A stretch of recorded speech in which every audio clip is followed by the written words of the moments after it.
morning. Today we'll present you an analysis of Madrigal customer base as part of the case study on conducting a customer base audit. As of 2019, Madrigal has a total of 7 million customers who had made at least one transaction since 2016, but this analysis had focus on the active customers, which are defined as those who made at least one purchase during 2019. These customers were in fact identified by unique IDs in Madrigal transaction cloud dataset, which allowed in fact the company to track purchases, returns, but also the profit generated by each individual. This system, in fact, provided a consistent but also clear definition of customer, ensuring then that their data was both comprehensive but also actionable. We can the difference in behavior between the most profitable customers and the least profitable ones. We can say that they are really consistent because, in fact, first of all, the most profitable ones, they represent the top 10% of profitability and they contribute around 40% of the total profit in 2019. They made much more transactions than, of course, the least profitable ones. In fact, they made more than 70,000 transactions. They spent more per purchase, and in general, we can say that first of all, they tended to buy higher margin products.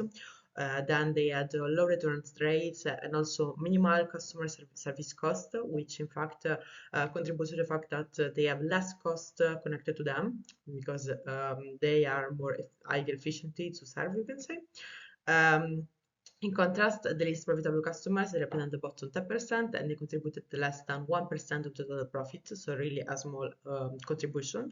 They made only 3,000 transactions, they spent less, and also they returned products much more frequently, which drove up servicing cost.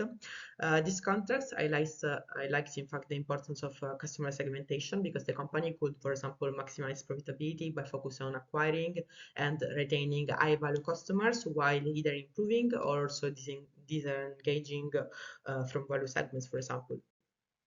Talking about the evaluation of the health of the company's customer base, we must talk about three areas.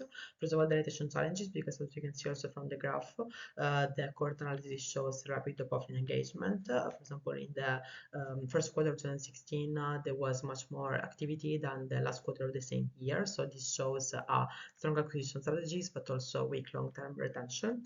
Then, of course, we must talk about the profit concentration, because as we saw before, the top 10% of the customers contribute 40% of the total profits, and this of course highlight profitability risks. And then of course we must highlight also the declining engagement, because over time the transaction frequency but also the spending decrease across the cohorts.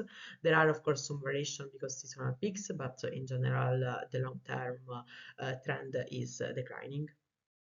Moving now to the potential of growth of the company, I personally think that the company has a significant potential for growth, driven by both current trends but also untapped opportunities. Because first we can talk about the category growth, because in 2019 the apparel and also the footwear segments saw spend increase of 31 and also 27% respectively. So this category clearly resonates with customers, and expanding these offerings of entering rated markets represent in fact a key growth opportunity for Madrigal.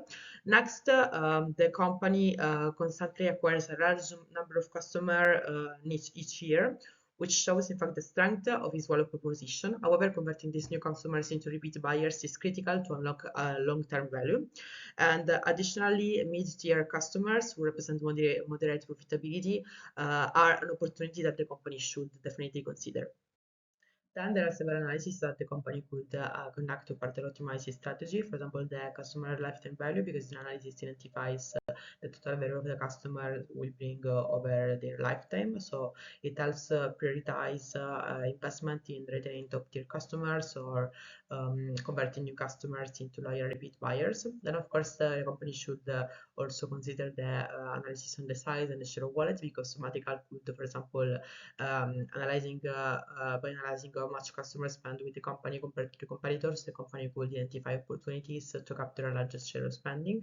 But also they could consider the advanced customer segmentation, as mentioned before, because the tailoring offer to specific customer groups like high value or mid-tier customers can boost engagement and spending. And overall, this analysis would provide actionable insights to strengthen the company strategies and drive also growth. So thank you so much for your attention.